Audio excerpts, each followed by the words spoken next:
चलो, तो हम लोग लास्ट क्लास में हम लोगों ने एक होमवर्क लेकर छोड़ा था आपको। वो होमवर्क था, अगर ग्लूकोज इक्वल टू 38 है, 38 एटीपी है, तो ग्लूकोज 6 फॉस्फेट इक्वल टू कितना होगा। इसको समझने के लिए आपको ये वाला ट्रिक समझना होगा, ग्लाइकोलाइसिस समझनी होगी। ग्लाइकोलाइसिस आप लोग पढ़े होंगे, glucose glucose 6 phosphate, fructose 6 phosphate, 3 फॉस्फोग्लिसरॉल्डिहाइड, ऐसे पढ़े थे। Dot dot dot dot dot last में पढ़े होंगे पायरुवेट एसिड, पढ़ा है आपने। फिर उसके बाद पढ़ा है एसिटाइल को ए, ऐसे याद है आपको। उसके बाद थी क्रेब्स साइकिल, देख पा रहे हो। ग्लाइकोलाइसिस से कुछ स्टेप हमने लिख दिए हैं, जितने हमको जरूरत था उतना लिख दिया हमने। अब बताइए यहां से यहां तक टोटल इन ऑल, एक बार ध्यान से सोचना और नालायक बच्चों बताना, टोटल इन ऑल ग्लूकोज के कंप्लीट रिस्पायरेशन से कितनी एटीपी बनती है, हमने बताया 38। तो मतलब यहां से यहां तक 38 किलोमीटर बताया हमने आपको, बताया था ना आपको। अब सोचकर आंसर देना। हमने यहां पर ग्लूकोज से, जब ग्लूकोज 6 फॉस्फेट बनता तो एक एटीपी खर्च होती है या निकलती, लगती है या खर्च हो जाती है, खर्च होती है, खर्च होती है। मतलब ये खर्चा आपका बचा दिया कि नहीं बचा दिया, अगर यहां से शुरू किया तो खर्च बच गया कि नहीं बच गया आपका, एक एटीपी का बचा कि नहीं बचा। अब आपको एक एटीपी खर्च करनी पड़ेगी, अगर पहले से ग्लूकोज 6 फॉस्फेट यहां से शुरू करना है तो आपका 1 रुपए खर्च होगा कि नहीं होगा।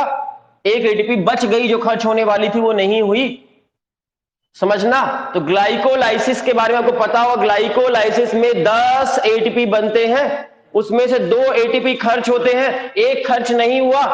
10 बने, 10 के 10 बनेंगे कि नहीं बनेंगे। अब यहां से यहां तक याद करो, 10 बनेंगे कि नहीं बनेंगे। और खर्च कितने हुए, ग्लूकोज 6 फॉस्फेट से स्टार्ट करें अगर ग्लाइकोलाइसिस को देखें तो खर्च कितने हुआ, 1 एटीपी खर्च हुआ। मतलब 10 एटीपी बना और 1 एटीपी खर्च हुआ, तो मतलब ग्लाइकोलाइसिस से कितना एटीपी मिलेगा उस हालत में, अगर यहां से स्टार्ट होगी ग्लाइकोलाइसिस तो 9 एटीपी। 1 एटीपी बढ़ा के घटा, ग्लाइकोलाइसिस से 1 एटीपी बढ़ा के घटा, बढ़ा। तो इस बार ग्लूकोज 6 फॉस्फेट से 1 एटीपी बढ़ेगा या घटेगा, 38 में 39 होगा या 37 होगा, ग्लूकोज 39 होगा। कल कुछ बच्चों ने गलती कर गधे बच्चों ने 37 बोला था, एक कम कर दिया था, कम नहीं होगा, बढ़ रहा है। खर्चा कम गया आपका, 1 रुपए खर्च बढ़ गया, कम हुआ, इसलिए 39 एटीपी आएगा।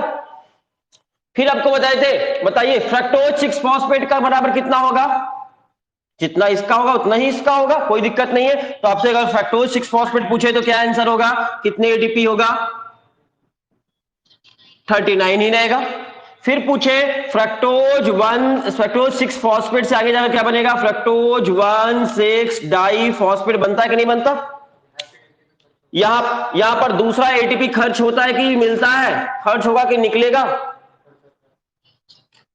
यहां पे भी एक एटीपी खर्च होता है। अगर हम यहां से पूछे तो आपका एक एटीपी खर्च ये वाला भी बच गया कि नहीं बच गया, दोनों एटीपी खर्च बच गए कि नहीं बच गए, तो एक एटीपी और बढ़ जाएगा कि नहीं बढ़ जाएगा। तो आपसे कोई पूछे फ्रक्टोज 1,6 डाई फॉस्फेट बराबर कितना होगा, fructose 1,6 diphosphate equal to हो जाएगा 40। मतलब ग्लाइकोलाइसिस में 10 एटीपी बनेंगे और खर्च एक भी नहीं हुआ, क्योंकि खर्च यहीं से यहीं तक हो रहा था, खर्च नहीं हुआ, सिर्फ बनेगा आगे जाकर। तो इसका मतलब 40 एटीपी मिलेगा, फ्रक्टोज 1,6 डाई फॉस्फेट बराबर 40 एटीपी। आगे पूछे आपसे, इसके बाद अगला स्टेप क्या आएगा, 3 फॉस्फोग्लिसरॉल्डिहाइड। तो आपसे कोई क्वेश्चन पूछे 3 फॉस्फोग्लिसरॉल्डिहाइड बराबर कितना होगा, 40 ही होगा या कम ज्यादा होगा।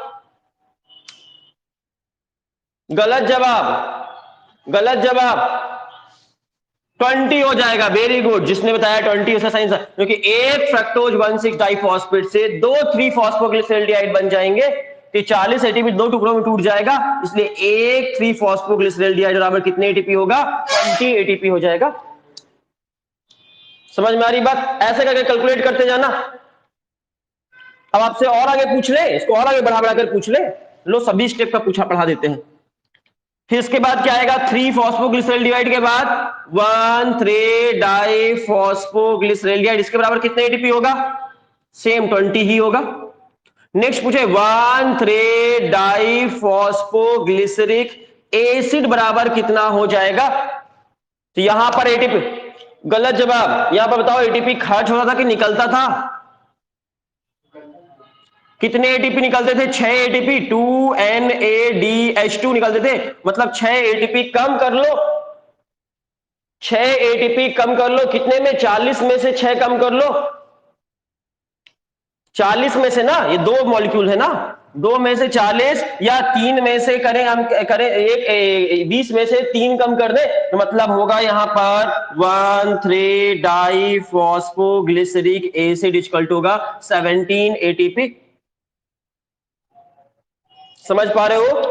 2 में 2 NADH2 निकलेगा, तो एक में कितना निकलेगा? एक की बात करें तो एक NADH2 निकलेगा, एक NADH2 मतलब 3 एटीपी, और 3 एटीपी कम निकलेगा, यहां पर 20 है तो इसका मतलब 17 होगा, क्योंकि 2 के लिए 2 NADH2 है तो एक के लिए एक NADH2 होगा।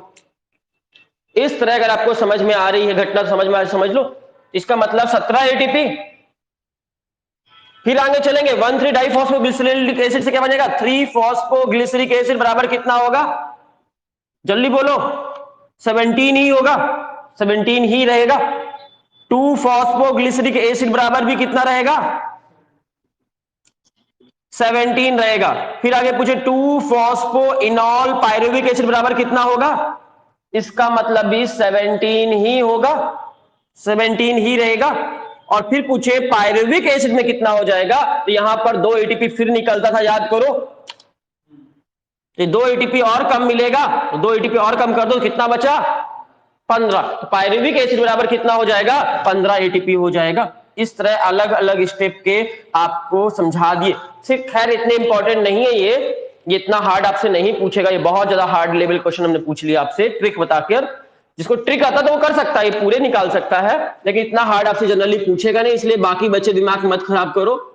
जिनको समझ में आ गया एक बार में बहुत अच्छी बात है, जिनको एक बार में समझ में नहीं आया वो इस ट्रिक को कोई जरूरत नहीं याद करने का, वो सिर्फ याद करके रखें कि ग्लूकोज बराबर कितना होता है? 38 एटीपी, एक चीज याद रखें। पायरुविक एसिड बराबर कितना होता है? 15 एटीपी।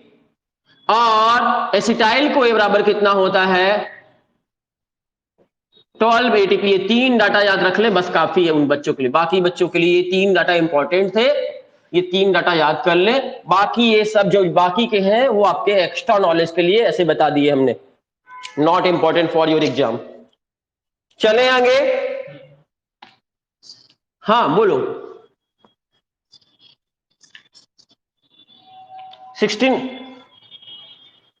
कैसे मिलेंगे? ओ सॉरी सॉरी सॉरी, एक जगह गलती कर दी हम, एक जगह गलती कर दी। 17 यहाँ पे नहीं हो, यहाँ 17 तो होगा, लेकिन याद करो यहाँ पर, सॉरी सॉरी, 1,3-डाइफॉस्फोग्लिसरिक एसिड से जब 3-फॉस्फोग्लिसरिक एसिड बनता था तब यहां पर भी तो एक एटीपी निकलता, 2 एटीपी निकलते थे, 2 एटीपी निकलते थे कि नहीं निकलते थे? अच्छा हाँ, तो इसका मतलब कितना होगा? 3-फॉस्फोग्लिसरिक एसिड बराबर कितना होगा? 16 एटीपी हो जाएगा। समझ पा रहे हो? 2 एटीपी 2 मॉलिक्यूल के लिए, तो 1 एटीपी 1 मॉलिक्यूल के लिए, तो यहां इसका मतलब 16 हो जाएगा। सॉरी सॉरी सॉरी, यहां इसका मतलब 16 हो जाएगा। 3-फॉस्फोग्लिसरिक एसिड मतलब 2-फॉस्फोग्लिसरिक एसिड मतलब भी 16 होगा। 2-फॉस्फोइनॉल पायरुविक एसिड मतलब भी 16 होगा। 2-फॉस्फोइनॉल पायरुविक एसिड मतलब भी 16 होगा।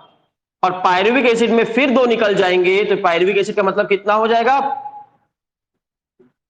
15। समझ गए कैसे समझाए? थोड़ा सा बताने में ये वाला भूल गए थे बताना। अभी समझ में आ गया? समझ में आया क्या? ग्लाइकोलाइसिस जो आप बनाए होंगे उसके बगल में आप उसका एटीपी लिख सकते हो, कितने कितने एटीपी कहां पर होंगे, चाहो तो समझने के लिए, जिनको समझना है तो। बाकी कोई दिक्कत नहीं, टेंशन नहीं लो। तो पायरुविक एसिड मतलब 15 एटीपी। क्लियर है? अभी क्लियर है?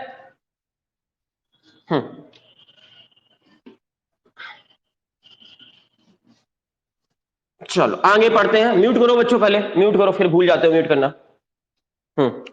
चलो आगे पढ़ते हैं। आज की क्लास में हमको पढ़ना, हमने अभी तक कहां तक पढ़ डाला है? हमने पढ़ा पहले ग्लूकोज से बना पायरुविक एसिड साइटोप्लाज्म में ग्लाइकोलाइसिस कहते हैं। दूसरी घटना पढ़ी, पायरुविक एसिड से एसिटाइल कोए बनेगा अगर ऑक्सीजन मिली तो, और एसिटाइल कोए माइटोकॉन्ड्रिया में बनता है, लिंक रिएक्शन कहलाता है। और ये एसिटाइल कोए कहां घुस जाएगा? क्रेब्स साइकिल में इंटर कर जाएगा। क्रेब्स साइकिल में इंटर कर जाएगा। तो अब क्रेब्स साइकिल स्टार्ट करते हैं। जल्दी सोच के बताना है, एक ग्लूकोज से कितने पायरुविक एसिड बनेंगे? दो। दो पायरुविक एसिड से कितने एसिटाइल कोए बनेंगे? दो। एक एसिटाइल कोए घुसेगा तो एक बार क्रेब्स साइकिल घूमेगा। दो एसिटाइल कोए घुसेंगे तो कितने बार क्रेब्स साइकिल घूमेगी? तो मतलब आपसे पहला क्वेश्चन पूछा जाए कि during the respiration of one glucose molecules how many time Krebs cycle occur? एक ग्लूकोज के रिस्पायरेशन में कितने बार क्रेब्स साइकिल होगी? 2 टाइम। समझ में आई बात? ठीक है, जल्दी से अगली चीज बताइएगा, ग्लूकोज से पायरुविक एसिड बनने में कितने एटीपी निकलते थे? 8 एटीपी। पायरुविक एसिड से एसिटाइल कोए बनने में 6 एटीपी। तो बताइए क्रेब्स साइकिल में कितने निकलेंगे? क्रेब्स साइकिल से कितने निकलेंगे? 24 एटीपी निकलेंगे। कितने साइकिल से? तो क्रेब्स साइकिल का एक बार घूमेगा, अगर क्रेब्स साइकिल एक बार घूमेगा तो कितने एटीपी निकलेंगे? 1 टाइम क्रेब्स साइकिल घूमने में 12। एक क्रेब्स साइकिल से 12 एटीपी मिलता है, 2 क्रेब्स साइकिल से 24 एटीपी निकलता है। और एक ग्लूकोज के रिस्पायरेशन में कितने बार क्रेब्स साइकिल घूमती है? एक बार या दो बार? दो बार, इसलिए दो बार घूमती है, इसलिए 24 एटीपी निकलता है। 2 टाइम्स घूमती है, याद रहेगा। 1 Krebs cycle equal to 12 ATP ही होता है, लेकिन दो बार घूमती है इसलिए 24 निकलता है। समझ में? इसलिए 1 ग्लूकोज बराबर कितना होगा? 8 + 6 + 24 इक्वल टू 38 एटीपी। चलो तब क्रेब्स साइकिल पढ़ते हैं, ध्यान से समझना, बस कंसंट्रेशन यहां रखना, आपको अभी के अभी क्रेब्स साइकिल याद हो जाएगी। सुनना ध्यान से, आपके पेरेंट्स आपको एक चिट्ठी भेजे, छोटा सा शॉर्ट में मैसेज लिखे, शॉर्ट मैसेज मोबाइल में भेजे, मोबाइल में एक शॉर्ट सा मैसेज भेजे आपके कैरियर से related.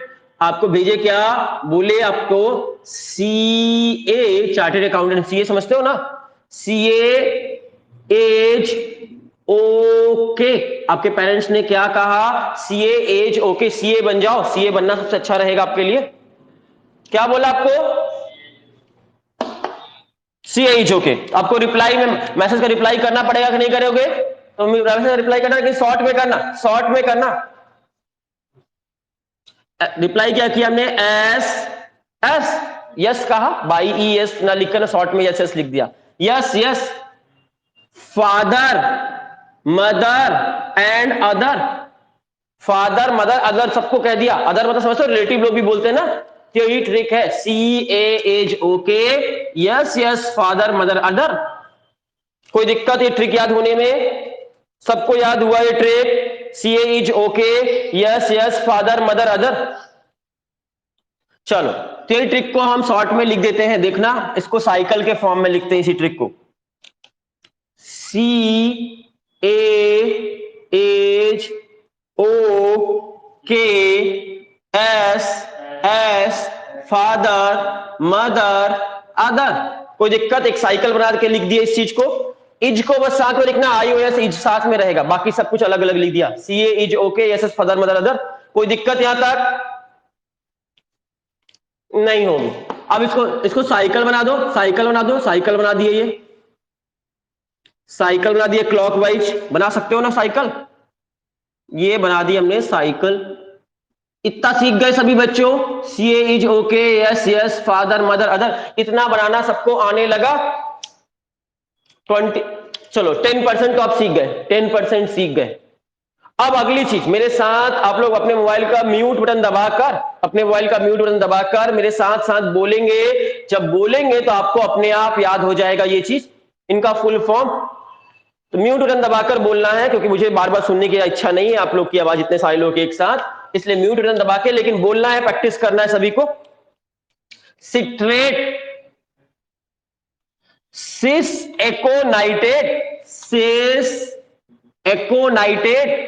Isocitrate oxalosuccinate alpha ketoglutarate succinyl CoA succinate fumarate malate oxaloacetic acid repeat कर रहे हैं, एक बार और बोलते हैं, 2-3 बार हम बोलकर दिखाएंगे, इसके बाद आपको ट्राई करना है। Citrate cis aconitate isocitrate oxalosuccinate alpha ketoglutarate succinyl CoA succinate fumarate malate oxaloacetic acid. किसी को याद हुआ क्या? कोई फुल फॉर्म बता सकता है आप में से? कोई भी ट्राई कर सकता है? एक बार और बता दें, एक बार और सुन लो। Citrate cis aconitate isocitrate oxalosuccinate alpha ketoglutarate succinyl CoA succinate fumarate malate oxaloacetic acid. किसी को दिक्कत? कोई बच्चा ट्राई करेगा, बोलकर दिखाएगा सी का फुल फॉर्म क्या होगा? सिट्रेट। इसका फुल फॉर्म, ए का full form cis aconitate isocitrate oxalosuccinate alpha ketoglutarate alpha कीटो ग्लूट्रेट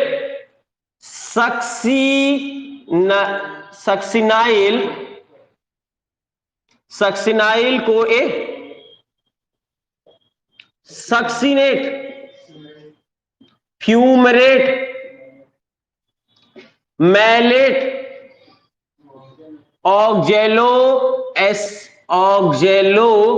एसिटिक एसिड। सभी को याद हो गया? फटाफट इतना साइकिल बनाना। Citrate cis aconitate isocitrate oxalosuccinate alpha ketoglutarate succinyl CoA succinate fumarate malate oxaloacetic acid.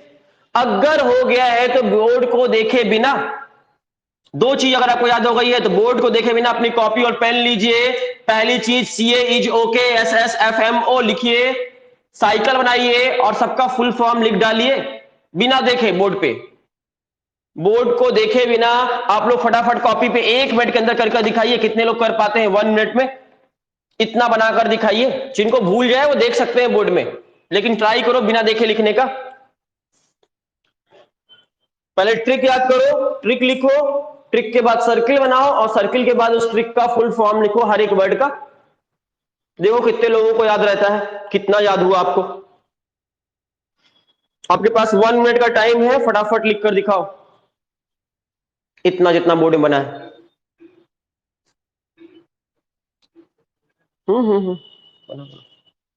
Practice सही है, सिर्फ आपकी प्रैक्टिस।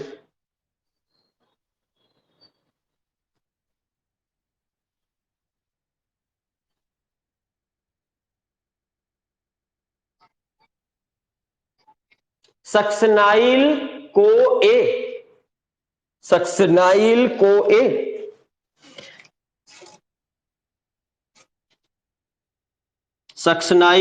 ए succinate fumarate malate oxaloacetic acid. बिना देखे लिखने की कोशिश करो, ट्राई करो कितना आ रहा कि नहीं आ रहा। पहले ट्रिक लिखना, फिर साइकिल बनाना, फिर फुल फॉर्म लिखना सबका। जितने भी, जब भूल जाओ तो बोर्ड देख सकते हो, कोशिश करो बिना देखे लिखने की।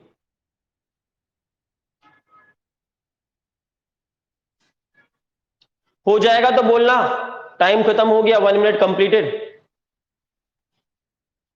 चलो बहुत अच्छी बात है, सभी का हुआ। चल एक बार हम लास्ट टाइम बोलते हैं, जिन बच्चों को अभी भी कंफ्यूजन है सुन लो। Citrate cis aconitate isocitrate oxalosuccinate alpha ketoglutarate succinyl CoA, succinate, fumarate, malate, oxaloacetic acid.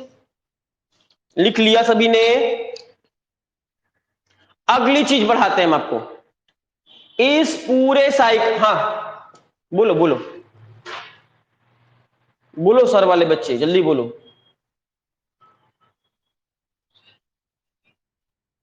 अल सक्सिनाइल को ए,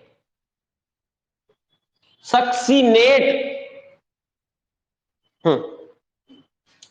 चलो, अगर समझ में यहां तक आ गया सभी बच्चों को तो अगला स्टेप पढ़ते हैं।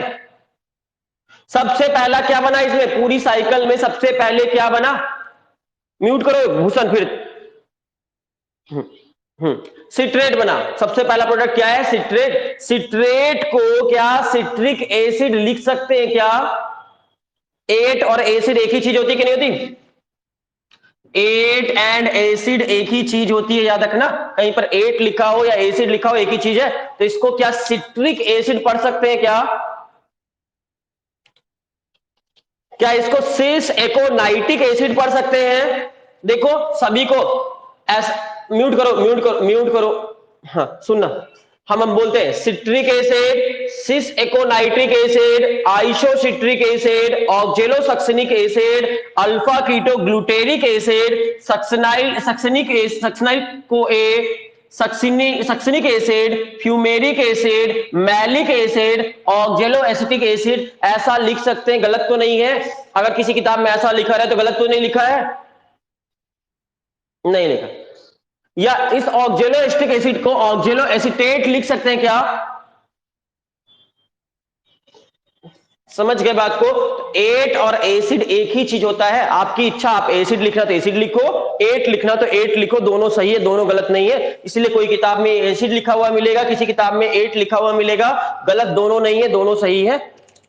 इतना समझ में आया? अब आपसे कोई पूछे पूरी साइकिल में सबसे पहले क्या बना, फर्स्ट प्रोडक्ट क्या है इसका? सिट्रिक एसिड बना। इसलिए क्या इसको सिट्रिक एसिड साइकिल बोल सकते हैं क्या? सिट्रिक एसिड साइकिल है ये। कोई दिक्कत है? गलत होगा क्या? तो सिट्रिक एसिड साइकिल बोल सकते हैं इसको, चलेगा।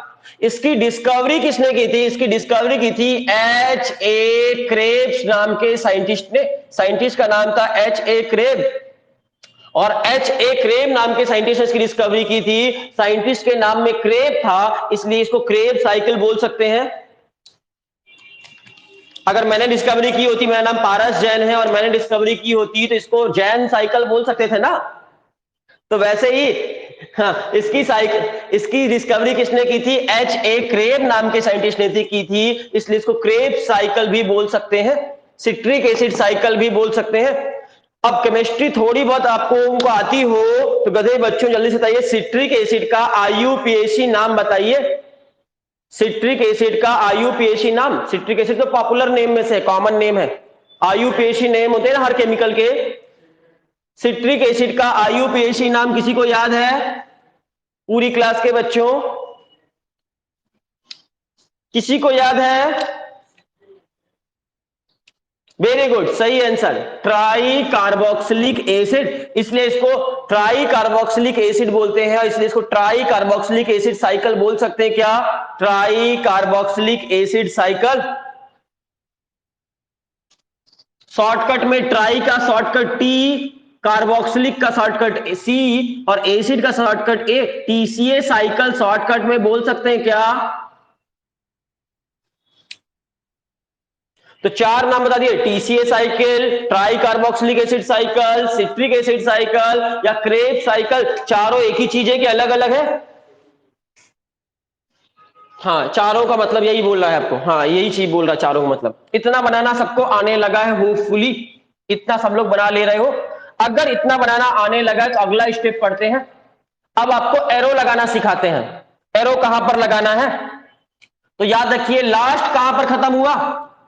ऑक्जेलो एसिटिक एसिड पे खत्म हुआ ना। यहीं से एरो लगाना स्टार्ट करिए। पहला एरो लगाइए यहां पर, उल्टा डायरेक्शन लगाते हैं। पहला यहां लगाइए, फिर इसको खाली छोड़ दीजिए। फिर दूसरा एरो यहां लगाइए, इसको खाली छोड़ दीजिए। तीसरा एरो यहां लगाइए, इसको खाली छोड़ दीजिए। चौथा एरो यहां लगाइए। एरो लगाना सीख गए। लास्ट से स्टार्ट करना अल्टरनेट क्रम में, लास्ट में लगाना, फिर एक छोड़ना, फिर एक लगाना, फिर एक छोड़ना, फिर एक लगाना, फिर एक छोड़ना, फिर एक लगाना। ऐसा 4 बार करोगे। ऐसा एरो लगाना सीख गए 4 बार। 4 बार ऐसा करना अगर सीख गए हो तो बहुत अच्छी बात है। कहां कहां पे 4 जगह करना समझ गए। ऑक्जेलो एसिटिक एसिड के ठीक बगल में, फिर एक छोड़ना, फिर इधर, फिर एक छोड़ना, फिर इधर, फिर एक छोड़ना, फिर इधर। ऐसा 4 बार करोगे। ये 4 एरो क्यों लगाए हैं? चारों जगह ऑक्सीडेशन होता है। आपसे क्वेश्चन पूछा जाता है कि क्रेब साइकिल में कितनी बार ऑक्सीडेशन होता है या कौन कौन सी जगह पर ऑक्सीडेशन होता है। तो यही वो 4 जगह हैं जहां पर ऑक्सीडेशन होता है। क्रेब साइकिल में कितने बार ऑक्सीडेशन होगा? 4 बार। तो 4 टाइम ऑक्सीडेशन होता है। कहां कहां पर होता है समझ में आया? जब आइसोसिट्रेट से ऑक्जेलोसक्सिनेट बन रहा होता तब एक बार, जब अल्फा कीटोग्लूट्रेट से सक्सनाइल को ए बन रहा होता तब, जब सक्सिनेट से फ्यूमरेट बन रहा होता तब, और जब मैलेट से ऑक्जेलो एसिटिक एसिड बन रहा होता तब। ये 4 जगह पर ऑक्सीडेशन होता है। ये ऑक्सीडेशन का मतलब या तो ऑक्सीजन का जुड़ना या फिर रिमूवल ऑफ हाइड्रोजन। मतलब इन सब जैसे हाइड्रोजन, हाँ यहां पर सभी जगह से हाइड्रोजन हटेगा। इन चारों जगह से हाइड्रोजन हटकर बाहर निकल जाएगा। 4 जगह से हाइड्रोजन बाहर निकलता है। तो देखो पहले वाले में हमने डाला NAD डाला तो क्या निकलेगा? NADH2 निकला। पहले वाले में NAD डाला तो NADH2 निकला। कोई दिक्कत? इतना समझ में आया? फर्स्ट साइकिल में हमने NAD डाला तो NADH2 बाहर निकला पहली साइकिल में। NADH2 का मतलब कितने एटीपी मिला, कितने एटीपी फायदा हुआ। अब हमने दूसरे वाले में सोचा कुछ, इस वाले में सोचा कुछ नया ट्राई करते हैं। हमारे पास 2 ऑप्शन थे ना, NADH2 और FADH2। इस बार ट्राई करते हैं FAD डालकर देखते हैं क्या होता है। FAD डाले तो क्या निकला? सेकेंड टाइम कुछ नया करने की कोशिश की। नुकसान हुआ या फायदा हुआ इससे? ये नया ट्राई करने के चक्कर में नुकसान हो गया आपका कि फायदा हुआ? नुकसान हो गया। यहां कितने एटीपी मिले थे? तुम बच्चा एक बच्चे का डिस्टर्ब होते हैं, एक बच्चे का क्लास डिस्टर्ब हो रही रोज रोज। हम बोल रहे हैं बार बार तुम्हारा एक बच्चे का माइक खराब है, मोबाइल में कुछ प्रॉब्लम है, उसको ऑन मत करो तुम। जो भी बच्चा है, एक ही बच्चा है सिर्फ, बाकी बच्चे आप अनम्यूट भी कर लेते कोई प्रॉब्लम नहीं होता। एक बच्चे बस के कारण मेरा आवाज मुझे बार बार आने लगता है। ईयरफोन लगाओ तुम। सुनो, NADH2 का मतलब 3 एटीपी होता है तो फिर ऑन किया तुम, डांट खाने वाला है तुम। NADH2 का मतलब 3 एटीपी होता है। FADH2 का मतलब कितने एटीपी होता है? 2 एटीपी होता है। तो NADH2 का मतलब 3 एटीपी होता है, FADH2 का मतलब 2 एटीपी होता है। कितने एटीपी का नुकसान हो गया हमको? 1 एटीपी का नुकसान हुआ। अब हम कभी भी गलती करेंगे, इनमें क्या डालेंगे? NADH2 डालेंगे, FADH2 डालेंगे, NAD डालेंगे, FAD डालेंगे, NAD डालेंगे, NADH2 निकालेंगे। यहां पे भी NAD डालेंगे, NADH2 निकालेंगे। कभी अब दोबारा गलती नहीं करेंगे, कान पकड़ते हैं कि आज के बाद कभी FAD नहीं डालेंगे, FADH2 नहीं निकालेंगे क्योंकि नुकसान हो रहा है। अब गलती तो हो गई है, माफी मांग रहा है ये आपसे।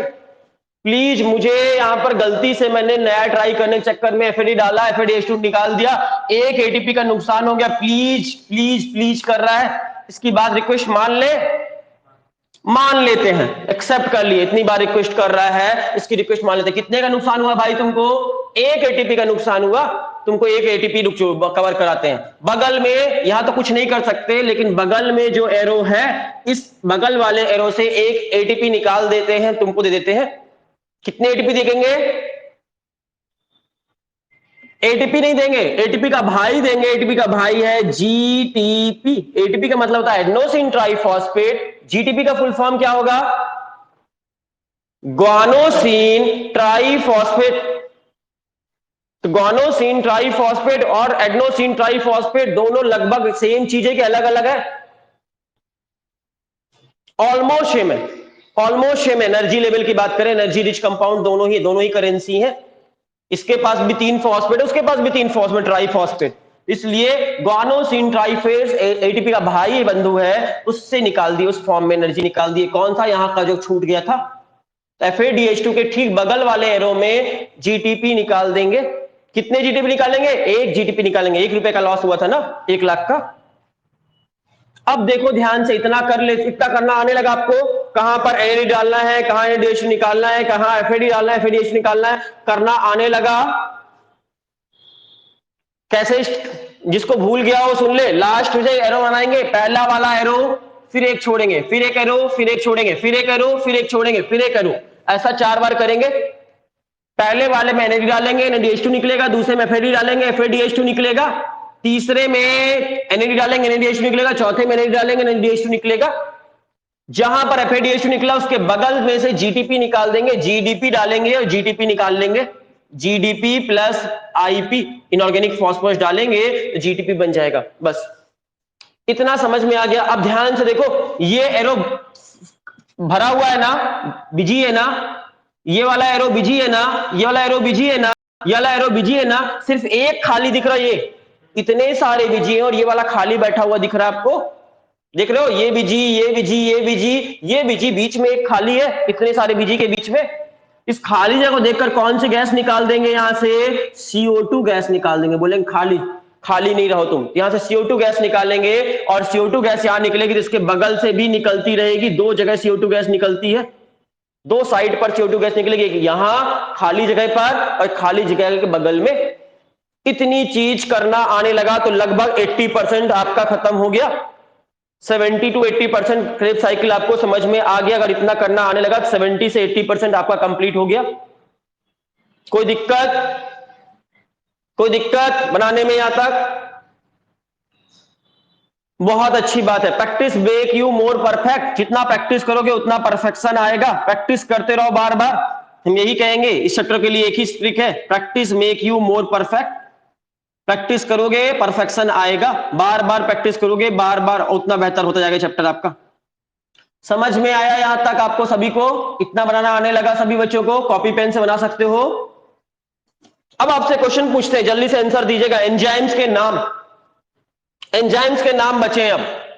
तो पहली चीज, जहां पर हाइड्रोजन गैस निकलती वहां पर कौन सा एंजाइम होगा? यहां पर ये हाइड्रोजन गैस निकल रही तो डिहाइड्रोजिनेज एंजाइम काम करेगा। यहां पर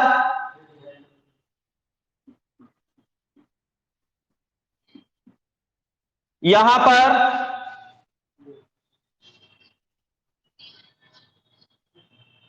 यहां पर 4 जगह तो आप डिहाइड्रोजिनेज एंजाइम भाड़ दो। जहां जहां हाइड्रोजन निकलती हुई दिखे आपको उन 4 जगह पर डिहाइड्रोजिनेज लिख दो। कोई दिक्कत? इतना आने लगा। जहां पर हाइड्रोजन निकलते हुए दिख रही है वहां पर डिहाइड्रोजिनेज नाम का एंजाइम काम करेगा। 4 जगह तो ऐसे बिजी हो गई। यहां पर कौन सी गैस निकल रही है? कौन सा एंजाइम काम करेगा? कार्बन डाइऑक्साइड निकालने वाले एंजाइम का नाम पढ़ा चुके हैं, यहां लिख दो, डी कार्बोक्सिलेज। यहां पर CO2 निकल रही है, यहां पर कौन सा एंजाइम काम करेगा? D carboxylase. कोई दिक्कत? यहां पर एटीपी का लेन देन हो रहा है, यहां पे फॉस्फेट का अदली बदली हो रही। देखो फॉस्फोरस का लेन देन हो रहा है, फॉस्फोरस जुड़ रहा, घट रहा, कुछ हो रहा। फॉस्फोरस का जहां पर लेन देन होता है वहां पर कौन सा एंजाइम काम करता है? काइनेज। काइनेज, इसका पूरा नाम होगा थायोकाइनेज। थायोकाइनेज बहुत इंपॉर्टेंट, एग्जाम में आ चुका है, नीट में क्वेश्चन यहां से। जीटीपी का प्रोडक्शन जो क्रेब साइकिल में करने वाले एंजाइम का नाम है थायोकाइनेज। THIO लगा दो, थायोकाइनेज। काइनेज ये है लेकिन थायो वाला काइनेज है, थायोकाइनेज। चलेगा? इतने एंजाइम के नाम तो याद हो गए। अच्छा याद रखना, जहां NADH2 निकला, NADH2 निकला, NADH2 निकला, वहां तो डिहाइड्रोजनेज है ही।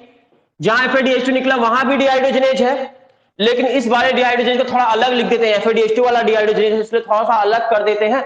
अलग करने के लिए इस किस केमिकल से बना, किस केमिकल पे रिएक्ट कर रहा है ये एंजाइम? सक्सिनिक एसिड पर कर रहा है ना। सक्सनेट या सक्सनिक एसिड पर काम कर रहा है ना, सक्सनिक एसिड पे काम कर रहा है, इसलिए इसको सक्सनिक डिहाइड्रोजनेज कह सकते हैं। क्या? सक्सनिक डिहाइड्रोजनेज। कोई गलत तो नहीं हो जाएगा? सक्सनिक डिहाइड्रोजनेज बोल दे तो चलेगा। तो सक्सनिक डिहाइड्रोजनेज आपसे याद रखिएगा, ये एंजाइम से क्वेश्चन कई बार आ चुका है। सक्सनिक डिहाइड्रोजनेज एंजाइम को मार्कर ऑफ क्रेब्स साइकिल कहा जाता है। इस एंजाइम को किस नाम जानते हैं? मार्कर ऑफ क्रेब्स साइकिल के नाम से जानते हैं। Marker of Krebs cycle. आपसे कोई पूछे कौन सा एंजाइम है? Which enzyme is known as marker of Krebs cycle? Exam में आ चुका है क्वेश्चन। अच्छा, अगली क्वेश्चन, अगली लाइन देखो, और कहां एंजाइम नहीं लिख पाए हैं? सोचो, देखो खाली स्थान देखो, जहां पर भी अभी एंजाइम का नाम बचा है वहां भी भर देते हैं। यहां पर देखो, फ्यूमरेट से मैलेट बन रहा, फ्यूमरेट से बन रहा, इसलिए यहां पे फ्यूमरेज नाम का एंजाइम डाल सकते हैं। फ्यूमरेज एंजाइम का नाम। कोई दिक्कत? और कोई जगह है जहां पर एंजाइम छूट गया है? सोचो, देखो कहां कहां छूट गया एंजाइम। अब यहां पर एकोनाइट्रेज के ऊपर और एकोनाइट्रेज के नीचे, यहां पर एकोनाइट्रेट के ऊपर और एकोनाइट्रेट के नीचे, तो दोनों जगह एक ही एंजाइम काम कर जाएगा, एकोनाइट्रेज। और यहां भी एकोनाइट्रेज। एकोनाइट्रेट के ऊपर, एकोनाइट्रेट के नीचे कौन सा एंजाइम काम करेगा? एकोनाइट्रेज। बचा बस एक ही जगह एंजाइम रह गया जहां एंजाइम नहीं लिखा, बताओ कौन सी जगह है? सिट्रिक एसिड बनाने वाला एंजाइम। हाँ, सिट्रिक एसिड बनाने वाले एंजाइम को क्या कहेंगे? सिट्रिक एसिड बना रहा है, इसलिए एंजाइम सबसे इंपॉर्टेंट एंजाइम है, इसका नाम होगा सिट्रोजिनेज। सिट्रिक एसिड बनाने वाले एंजाइम को क्या कहेंगे? सिट्रोजिनेज के नाम से जानेंगे, सिट्रोजिनेज, या सिट्रेट सिंथेटेज भी बोल सकते हो, सिट्रेट सिंथेटेज या सिट्रोजिनेज। सारे एंजाइम भर दिए सभी जगह पर। क्रेब्स साइकिल 95% कंप्लीट हो गई, 5% और बची है। अब 5% और बची है क्रेब्स साइकिल खत्म होने के लिए। वो 5% जल्दी से सुन लो, इतना समझ में आ गया हो तो आ गया, सबको समझ में आता। तो एंजाइम के नाम बड़े आसान थे। जहां पर हाइड्रोजन निकल रही, डिहाइड्रोजिनेज, जहां कार्बन डाइऑक्साइड निकल रही, डी कार्बोक्सिलेज, ठीक है। सिट्रिक एसिड बन रहा है, सिट्रोजिनेज। एकोनाइटेज के ऊपर नीचे एकोनाइटेज, फ्यूमरेट के पास फ्यूमरेज, खत्म हो गया। तो सारे एंजाइम, और ये थायोकाइनेज यहां पर। इतना समझ में अगर आ गया, अब क्वेश्चन, लास्ट क्वेश्चन ये है, हम आपसे क्वेश्चन पूछ रहे थे, जब ग्लूकोज का रिस्पायरेशन होता है तो ग्लूकोज से क्या बनता है? Pyruvic acid. एक ग्लूकोज से दो पायरुविक एसिड, और पायरुविक एसिड से क्या बनते हैं?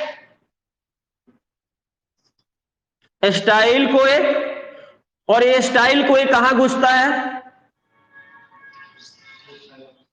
क्रेब्स साइकिल में। तो ये रही क्रेब्स साइकिल, इसमें कौन आकर घुसेगा?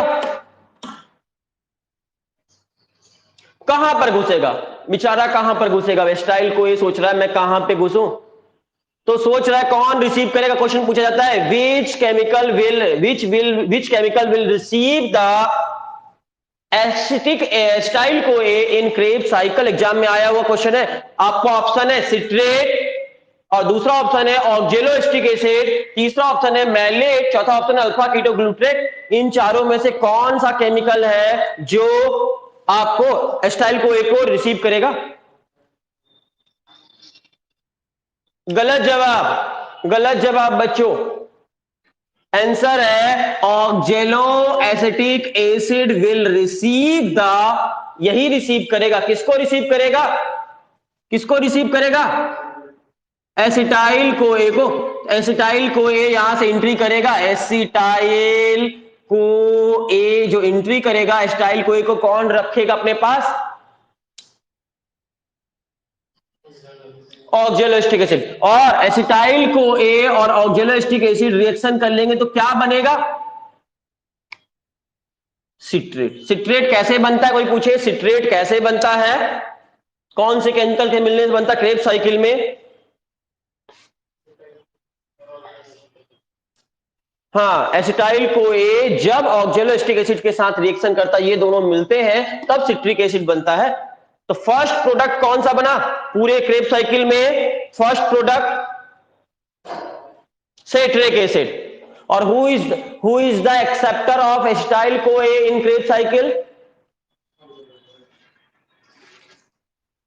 वेरी गुड, ऑक्जेलोएसिटिक एसिड ने रिसीव किया और सिट्रिक एसिड बन गया। अब जल्दी से गधे बच्चों बताइएगा, आप लोगों को थोड़ा भी याद हो तो, ग्लूकोज में कितने कार्बन थे? 6 कार्बन। पायरुविक एसिड में कितने कार्बन थे? 3 कार्बन। एसिटाइल कोए में कितने कार्बन थे? वेरी गुड, 2 कार्बन थे। एक कार्बन CO2 बनकर निकल गया था, तो यहां पर 2 कार्बन थे। एसिटाइल कोए में पूछे आपसे कितने कार्बन होते हैं? 2 कार्बन होते हैं। और ऑक्जेलो एसिटिक एसिड में कितने कार्बन होते हैं? किसी को पता हो फॉर्मूला तो अच्छी बात है, नहीं पता तो हम बता देते हैं, 4 कार्बन होते हैं। ऑक्जेलो एसिटिक एसिड में कितने कार्बन होते हैं? 4। और एसिटाइल कोए में 2 कार्बन। तो जल्दी सोच कर आंसर देना, सिट्रिक एसिड में कितने कार्बन होंगे? वेरी गुड, 4 कार्बन इसके और 2 कार्बन इसके, दोनों मिल जाएंगे तब सिट्रिक एसिड बनेगा। तो सिट्रिक एसिड में कितने कार्बन होंगे? अगला क्वेश्चन, सिस एकोनाइट्रेट में कितने कार्बन होंगे? 6 कार्बन। Very good. आइसोसिट्रेट में कितने कार्बन होंगे? 6 कार्बन। Very good. ऑक्जेलो एसिटेट में कितने कार्बन होंगे? 6 carbon. Very good. Alpha ketoglutarate में कितने कार्बन होंगे? 5 कार्बन। Very good. यहां पर 5 कार्बन होंगे। यहां पर 6 से 5 क्यों हो गए? क्योंकि यहां पर क्या निकला? CO2 निकले, एक कार्बन निकल गया, इसलिए यहां पर अल्फा कीटोग्लूट्रेट में कितने कार्बन बचे? सक्सिनाइल को ए में कितने कार्बन होंगे? क्वेश्चन है, जल्दी से आंसर दो। 4 कार्बन। क्यों? क्योंकि 5 कार्बन थे यहां पर, इसमें से फिर एक CO2 निकल गई, तब कितने कार्बन बचे? 4। सक्सिनेट में कितने कार्बन होंगे? फ्यूमरेट में, मैलेट में, ऑक्जेलोएसिटिक एसिड में। समझ में आ गई बात? ऐसा याद करना है, ऐसे समझ में आ गया तो बहुत अच्छी बात, समझ में आ गया तो इससे अच्छा कुछ है ही नहीं। समझ में नहीं आया है तो उन बच्चों को, रट्टा मारने वाले बच्चों को ऐसा रट्टा मार ले, अल्फा कीटोग्लूट्रेट में 5 कार्बन होते हैं, इसके इस तरफ जितना लिखा उसमें 4 और इस तरफ जितना लिखा उसमें 6। रट्टा मारने वालों को ऐसे याद कर लीजिए और समझने वालों को समझा भी दिया हमने। तो सिट्रेट से लेकर ऑक्जेलो सक्सिनेट तक 6 सब में होंगे। अल्फा कीटोग्लूट्रेट में 5 होंगे और उसके बाद सक्सिनाइल कोए से लेकर ऑक्जेलोएसिटिक एसिड तक 4 4 4 सब में होंगे। कैसे हुए? गिनती हमने हिसाब लगवा दिया आपको। ऑक्जेलोएसिटिक एसिड में एसिटाइल कोए जुड़ गया तो 6 हो गए। CO2 2 बार निकलती है तो 2 बार CO2 निकलने से फिर 4 हो गए। Krebs cycle now completed. आपके सामने जो बना हुआ है यही है क्रेब साइकिल। 100% अब कंप्लीट हो चुका है। किसी को अभी तक कोई दिक्कत है तो बताइए। एक लास्ट लाइन सुन लो, एक लास्ट लाइन और बची है, एक लास्ट लाइन और सुन लो। क्रेब साइकिल में जितने भी एंजाइम्स पढ़े हैं आपने, ये सारे के सारे एंजाइम्स कहां होते हैं? तो माइटोकॉन्ड्रिया में पहले से पाए जाते हैं। क्रेब साइकिल कहां होती है? घटना क्रेब साइकिल कहां होगी? माइटोकॉन्ड्रिया में। माइटोकॉन्ड्रिया के अंदर मैट्रिक्स में। तो माइटोकॉन्ड्रिया के मैट्रिक्स में ये घटना होती है, इसलिए सारे एंजाइम, चाहे सिट्रोजिनेज हो, एकोनाइटेज हो, डिहाइड्रोजिनेज हो, डीकार्बोक्सिलेज हो, थायोकाइनेज हो, सारे एंजाइम कहां पाए जाएंगे? फ्यूमरेज हो, ये सारे एंजाइम माइटोकॉन्ड्रिया मैट्रिक्स में होंगे कि नहीं होंगे? सिर्फ एक एंजाइम ऐसा है जो माइटोकॉन्ड्रिया के मैट्रिक्स में नहीं पाया जाता लेकिन इस प्रोसेस में यूज होता है। उस एक एंजाइम का नाम है सक्सिनिक डिहाइड्रोजिनेज। यही इकलौता एंजाइम है जो माइटोकॉन्ड्रिया के मैट्रिक्स में नहीं पाया जाता है। याद रहेगा? इंग्लिश से सेंटेंस फॉर्म में बोलकर दिखाते हैं। All the enzymes involve in the Kreb cycles are already present in the mitochondrial matrix. Except succinic dehydrogenase. Succinic dehydrogenase इकलौता एंजाइम है जो माइटोकॉन्ड्रिया के मैट्रिक्स में नहीं पाया जाता, बाहर से आता है, इसीलिए इसको मार्कर एंजाइम कहा गया है। क्रेब साइकिल का खत्म हो गया, क्रेब साइकिल अब खत्म हो चुका है पूरी तरह से। कोई दिक्कत है? हाँ भेज देंगे, इसकी साफ सुथरी इमेज भेजेंगे तुमको बनी हुई। ये तो हमारी रफ बनी हुई है, इसकी साफ सुथरी अच्छी क्लियर कॉपी बनी हुई इमेज हम अभी आपको थोड़ी देर में भेज देंगे, क्लास खत्म होते ही। टेंशन नहीं लो। लेकिन अभी पहले समझने में फोर्स लगाओ पहले इतना। हाँ बोलो सर, बोलो। FADH2 का फुल फॉर्म नहीं, कभी आज तक जीवन में कभी नहीं पूछा गया है, बिल्कुल इंपॉर्टेंट नहीं है। NADH2 और FADH2 का फुल फॉर्म बिल्कुल इंपॉर्टेंट नहीं है, क्योंकि NADH2 और FADH2 कह सकते हो बस एनर्जी रिच कंपाउंड है, बट आपने पूछा है तो आपको फुल फॉर्म बता देते हैं। NAD का फुल फॉर्म है nicotinamide adenine dinucleotide. NAD का फुल फॉर्म आपने पूछा है इसलिए बता देते हैं। NAD का फुल फॉर्म है nicotinamide adenine dinucleotide. FAD का फुल फॉर्म है फ्लेविन एडेनिन डाई न्यूक्लियोटाइड। आपको याद करना तो अलग बात है, बाकी कभी पूछा नहीं गया है। NAD का फुल फॉर्म सुन लो, NAD का फुल फॉर्म है, लिख देते हैं हम यहां पर, निकोटिनामाइड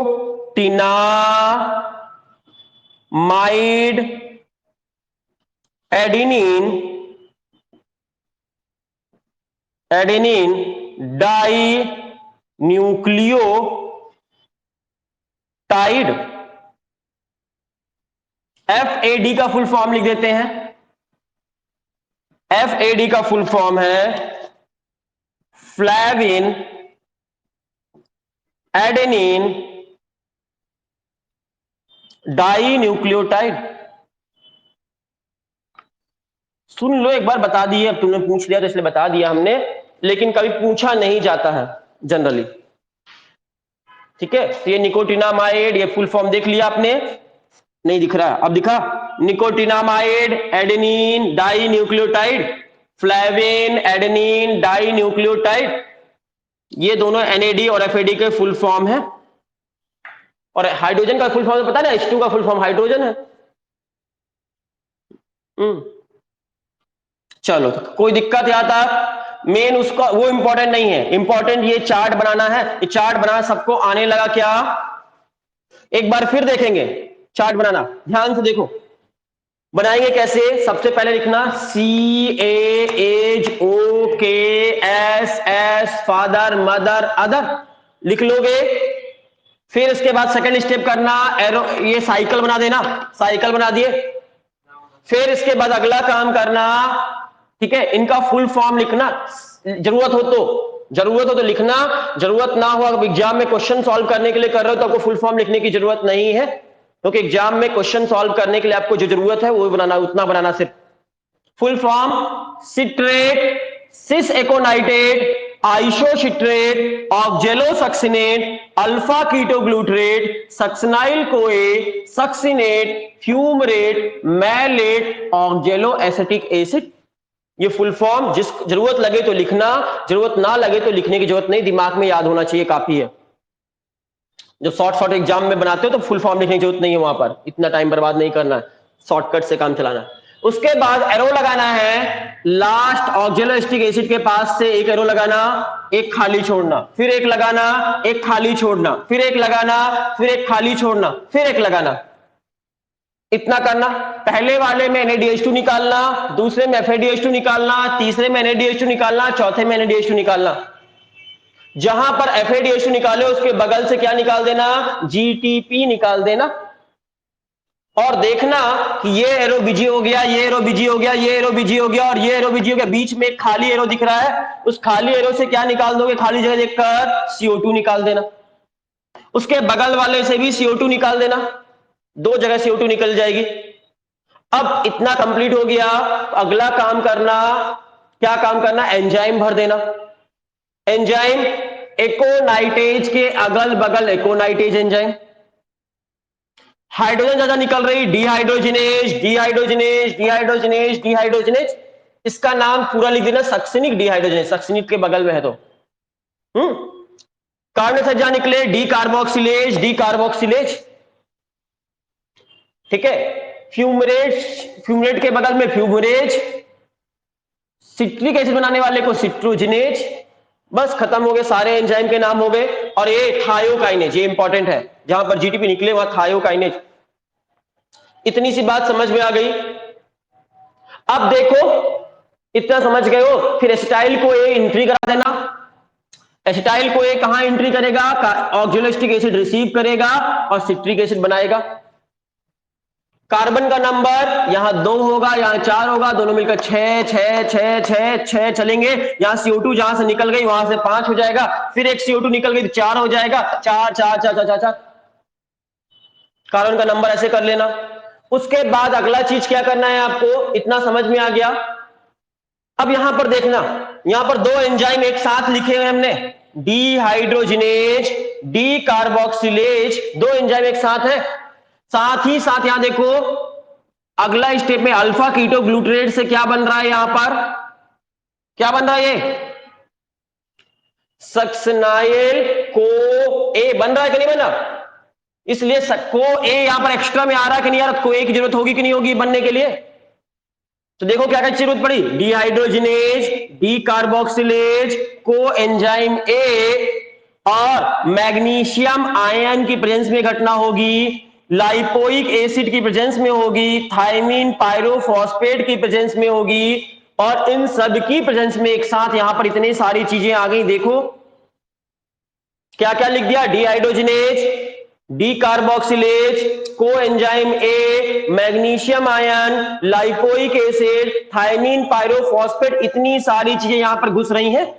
इतनी सारी चीजों को अलग अलग ना लिखने की मर्जी करे आपकी, तो एक साथ एक वर्ड में क्या कह सकते हैं, ऐसा कह सकते हैं क्या, डिहाइड्रोजिनेज कॉम्प्लेक्स। कॉम्प्लेक्स बोलने से सब कुछ आ जाएगा कि नहीं आ जाएगा? तो इतना सारा ना लिखना हो, इतना सारा लिखना तो पूरा लिख देना, ना लिखने का मन करे तो यहां पर लिख देना सिंपल से डिहाइड्रोजिनेज कॉम्प्लेक्स। कॉम्प्लेक्स में सब कुछ आ गया। और एक और लाइन बचा हुआ है, देखना, सक्सिनाइल को ए से आगे जाकर क्या बनेगा, सक्सिनेट बनेगा कि नहीं बनेगा? तो सक्सिनाइल को ए से सक्सिनेट बनेगा, तो एक को ए अपना छोड़कर जाएगा कि नहीं जाएगा? ये को ए यहां से निकल जाएगा, को ए निकाल दोगे, खत्म। अब कुछ भी नहीं बचा, अब पूरी तरह से 100%, अब पूरी तरह से खत्म है ये। अब आपका क्रेब साइकिल पूरी तरह से खत्म हो गया। आपको सुंदर सुथरी इमेज अभी हम तुरंत भेज देते हैं व्हाट्सएप में आपको, आपके ग्रुप में।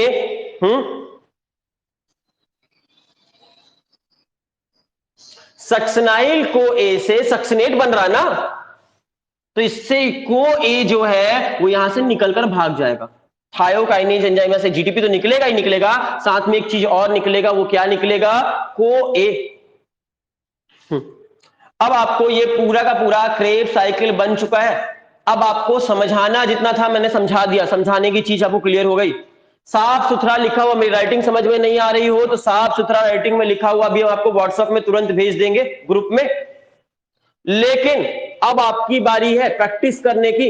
अगर इसको बनाएंगे 5 बार, अभी अभी तुरंत क्लास खत्म होने के बाद 4-5 बार ट्राई कर लेते हो बनाकर जल्दी जल्दी, तो आपको फिर कभी नहीं भूलेगा ये लाइफ में, हमेशा इसके सारे क्वेश्चन सॉल्व कर पाओगे।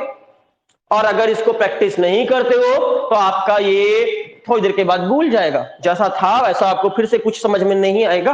तो practice make you more perfect. आप प्रैक्टिस करो, परफेक्शन लो। ये पूरा चैप्टर प्रैक्टिस का है। ये चैप्टर को जितना प्रैक्टिस करोगे उतना अच्छा होता जाएगा चैप्टर। इस चैप्टर से अच्छा चैप्टर कोई नहीं है जिसको आता है, तो जिसको नहीं आता उसको सबसे बुरा चैप्टर यही लगता है। मेरा फेवरेट चैप्टर है ये। अभी तक हमसे कोई पूछे पूरी बायोलॉजी में, 11th और 12th की बायोलॉजी में आपका सबसे फेवरेट चैप्टर कौन सा है, हम यही कहते हैं यही है मेरा फेवरेट चैप्टर पूरे 11th 12th की बायोलॉजी में। देखने में बड़ा हार्ड है, पहली बार जब सीखे थे, पढ़ाना स्टार्ट किए थे लाइफ में, तो पहली बार बहुत हार्ड लगा था ये सब कुछ देख देख के, कैसे पढ़ाएं कैसे समझाएं बच्चों को। लेकिन आज की डेट में मेरा सबसे फेवरेट चैप्टर यही है। कोई दिक्कत है तो बोलो, होपफुली आपको क्लियर हो जाएगा सब कुछ। हाँ बोलो।